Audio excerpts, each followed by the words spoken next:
బూతులు నాని నీతులు నాని అన్న చంద్రబాబు విమర్శలకు గట్టిగా బదిలిచ్చారు పేర్ని నాని. అబద్దాలతో కాలం గడిపే చంద్రబాబుకు తమను అనే నైతిక హక్కు ఎక్కడిదని కౌంటర్ వేశారు.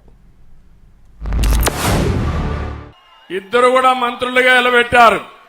ఒకడు బూతుల నాని, ఒకడు నీతుల నాని. ఇద్దరిని గురించి మీరు చూశారు. ఇక్కడున్నాడు ఈ నీతుల నాని. మాట్లాడితే చెప్పు తీసుకొని, రెండు చెప్పులు తీసుకొని కథలుగా చూపిస్తా ఉంటాడు. నేను అడుగుతున్నా, నీతుల నాని, నీకు పదవి ఇచ్చింది పవన్ కళ్యాణ్ తిట్టడానికని అడుగుతున్నా, నన్ను తిట్టడానికని అడుగుతున్నా. 2020 సంవత్సరం వరకు చంద్రబాబు నాయుడు గారి కుర్చీలో పక్కన కూర్చోబెట్టుకుని ప్రతిసారి ప్రతి ఎన్నికల్లో సీట్ ఇచ్చి గెలిపించుకుని తనతో పాటు తిప్పుకుని రాజకీయాలు నడిపి ఇవాళ జగన్మోహన్ రెడ్డి గారి మీదకి బురద పూసేటువంటి కార్యక్రమం ఏమంటారు? తప్పుడు మాటలు కాదా ఇవన్నీ? చంద్రబాబు నాయుడు గారు తప్పుడు మాటలు కాదా ఇవి అంటున్నా.